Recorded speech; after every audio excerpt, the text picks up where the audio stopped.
Welcome to another edition of Maritime Gateway Digital Dialogue. Today we have a guest with us, Mr. Julian Michael Bevis, Senior Director, Group Relations, AP Moller-Maersk Group. Welcome to the show, Mr. Julian Bevis. Thank you very much indeed. Great pleasure and a great honor to be here and to see you again for the first time in quite a long while. But thank you very much indeed. It's very much appreciated. Let me begin by asking you with the question that has been bothering us for the last 6 months. With this global pandemic continuing for so long, what are the lessons that we have learned? I think the lessons that are there for the learning is really going to tell. But the key things I would point to are at the sort of broadest level. Firstly, the absolute importance of looking after one's staff, making sure that everybody's okay and the operating circumstances in which they operate are adequate. And that includes not just one's own staff, but all the staff that come into the facilities that we operate in India and in South Asia more generally. The second general point is around customers. You know, we and every other organization that is in this industry, one hopes, to keep as close as they possibly can to their customers, to try and anticipate what they want. And as you know, the economies of the world have been very seriously, adversely affected. And that means that customer requirements have changed hugely and very rapidly in some cases. So the importance of listening all the time to the marketplace is paramount.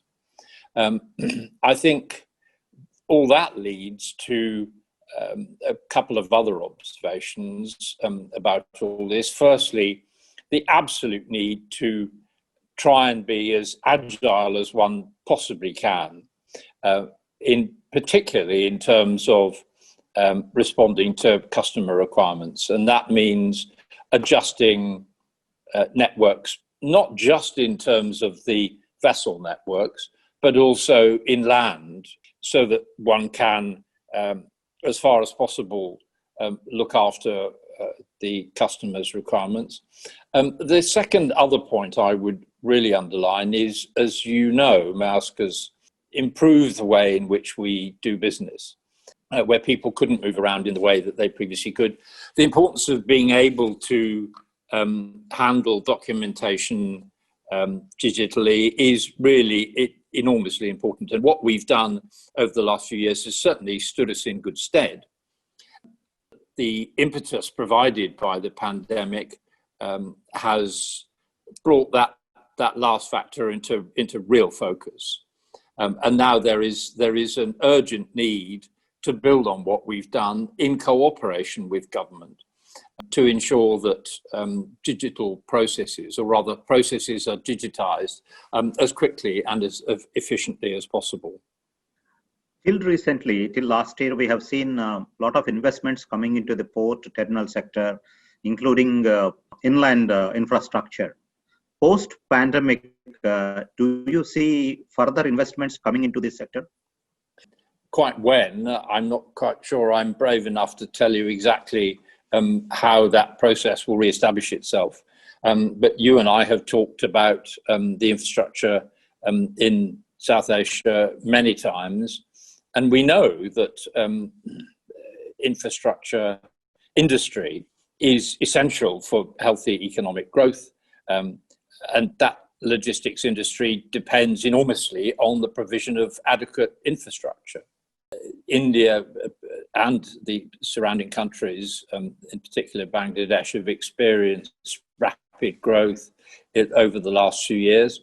And that means that the infrastructure that supports that growth has got to continuously be expanded. So I don't think there's any doubt that both the port infrastructure and the inland infrastructure, and particularly actually the inland infrastructure, is going to continue to grow. There's no doubt about it, because if that does not happen, the economic growth which this part of the world very much needs to get itself out of the after effects of the pandemic, or the effects of the pandemic, I should say, because we're not really out of it yet. It's not going to happen. So I think it's inarguable that there will be investment. When and where and how, I think is much more difficult to tell, because we still don't really know what the effects of this extraordinary episode is going to be.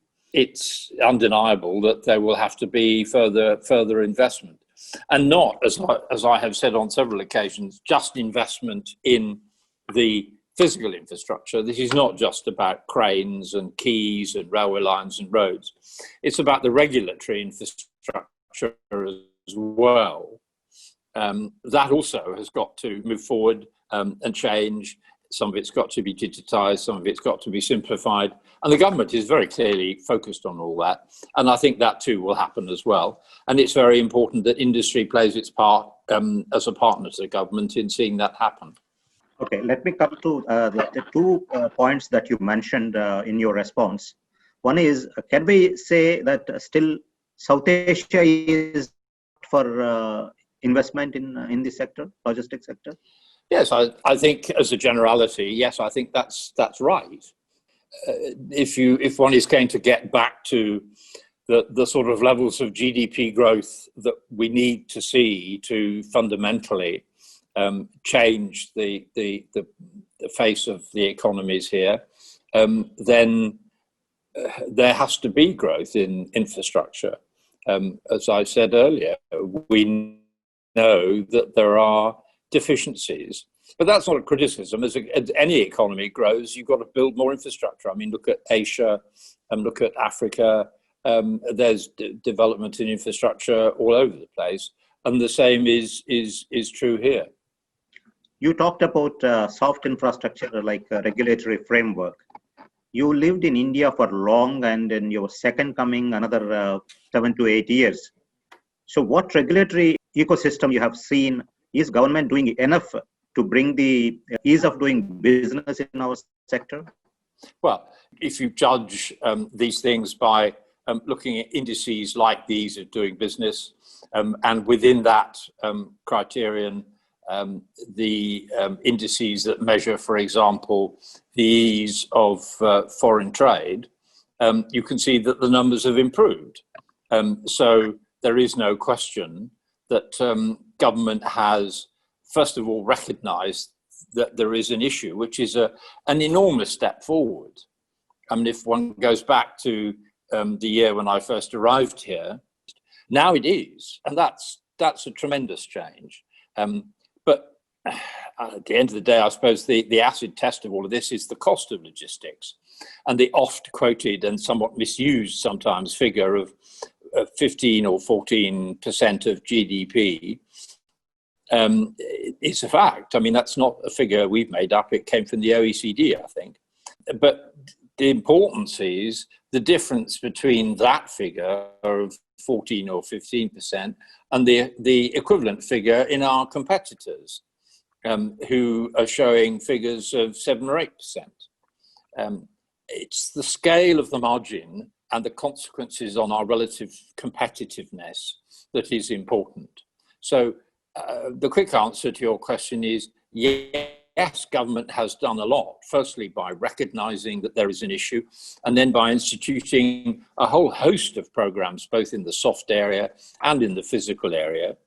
But as with all these things, you can never stand still. Other countries aren't standing still, and we can't either. So there's our responsibility as sort of India Inc., the logistics industry, government, regulators, ports, terminals, importers, that we have to work together, and we have to do that much better than we do at the moment. And that's one of the reasons why as I was saying before we started this discussion, the importance of conferences like the ones that you organize, because it facilitates understanding, it facilitates exchanges of view, and hopefully a communication of what the priorities are. And that's all positive stuff. But we have to keep on doing it.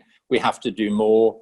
And I think the government obviously has a key role to play in that. and the recent formulation and publication of the National Logistics Policy, I think is very constructive stuff. I think it's a very positive message around all this, but there is a lot of work to do. There's no denying it. Let's talk about business. Earlier, we have seen whenever there was a crisis and global trade became dull, the freight rates used to fluctuate. And carriers would compete offering lower freight rates to attract more cargo. But now, freight rates are strong and rising. What has happened? I think the scale of the economic consequences of what has happened have induced carriers and indeed other businesses to react much more assertively than perhaps has previously been the case. They've adjusted networks. I mean, the airline industry has fundamentally adjusted networks, and lots of other industries have had to do the same, because they knew perfectly well that if they didn't do that, then they simply would not survive. So I think, in answer to your question, the quick answer is that people have been faced with what is probably the biggest economic shock within living memory. I mean, if you exclude the world wars of the last century, the economic consequences of the economic shock of this is almost unparalleled. And I think people have responded in that light, and that has in turn meant that networks have been changed in a way that the supply and demand equation has remained more or less in balance. I mean, clearly there are areas where it hasn't always worked, but generally speaking, you're right, and that's the reason, I think. Recently, Maersk has expressed interest in developing the East Container Terminal at Colombo. Maersk also inked an MOU with the National Bank in Sri Lanka to support exporters and with services to gain expertise in the shipping sector. So what's the strategy behind the focus on Sri Lanka? Sri Lanka is a very important market for us. It's also a very important location. I mean, as we've said many a time, you've only got to look at the map and look at history and the way in which trade routes across the Indian Ocean have developed. Sri Lanka, by definition, because of geography, is a focus. And therefore, if talking about the issue around the terminal, if there is an opportunity there, then clearly we're going to show an interest, because, as I say, it's pivotal. I think probably be fair to say that relatively recent political changes in Sri Lanka have meant that the development of the capacity in the port of Colombo has lagged a bit. I mean, one of the things that one can say about Sri Lanka over the last 20 odd years that I've been involved is that they've always had something going, the extension of a terminal, a new terminal, the South Harbour or whatever it was, so that the industry could see there were developments taking place, and they could be confident that as trade grows, which, as we have already discussed, I think in this part of the world is a certainty, then capacity would be provided. There's been a bit of a pause in that. The government now is saying we're going to develop ECT, which is great stuff and very positive and good for them for doing it. And if there's an opportunity for us to be involved somehow, then we'd be delighted to do it in a market, as I say, which is one that we regard as being very important. You talked about the arrangement with the bank. I mean, I think one needs to see that development in the context of, again, what we were talking about earlier in terms of our reorganization, or the continuing process of organizational development, I think is a better way of putting it. what we're trying to do is to put ourselves in a situation whereby we can provide an absolutely comprehensive range of services to customers under one roof, if you like. And if that means being able to provide financial services and trade information services in the way that we've done in Sri Lanka, and as we are doing through other means in other parts of the world, that's what we will do. There are quite a lot of small enterprises in Sri Lanka, and they're very keen to export. The government's very keen to encourage that, particularly in the aftermath of what's been happening there as a result of COVID-19. And that's something that we're very keen to try and provide to the marketplace. You mentioned about national logistics policy. Now, Ministry of Commerce is circulating the draft and seeking feedback, suggestion, comments. As a senior in the industry, and you have been interacting with this as well as India and the trade and government for long. So what are your key recommendations or suggestions, if you can list down few, and what exactly you wish to see when the policy comes out? Well, I think there are a few observations to make about this. The first one is the fact that the ministry is developing and articulating a policy in an area where there has never been a policy before is a huge step forward. I mean, I cannot put it too strongly. When I first came to this country, I don't think most people in politics or the government could barely spell the word logistics, let alone understand what it really meant. That's changed. And the articulation of a policy in the way that is being done by the Ministry of Commerce is an enormous step forward. So that's very positive. The fact that, as you said rightly, it is being circulated in draft for comment by industry and other stakeholders, again, I think is enormously positive. If one contrasts some of the government edicts that were published, 15, 20 years ago, the degree of consultation or the level of consultation was minimal. Now we're seeing a much enhanced level of consultation. It's not an easy process because there are so many voices and so often so many conflicting views. But I think that is very constructive. And I hope that the policy as it goes forward will continue to be a live document, because whilst the basic structure obviously has to remain fairly static, because otherwise you end up not knowing where you're going, the detail around it will need to evolve. And I think the ministry is operating very constructively in doing what they're doing. I think the third point I'd make is logistics is a joined up game. We've seen policymakers and regulators operating in silos. Those silos are now breaking down. The role of the logistics cell within commerce is very constructive because it crosses a number of ministries. Okay, it's sitting in one, but it clearly has a remit to go across. And I think the recognition that this sort of joined up policy making has to take place is very, very constructive. The last point I'd make, and it's a repetition of what we were saying earlier, is the absolute need to digitize things, and not just digitize, but simplify them.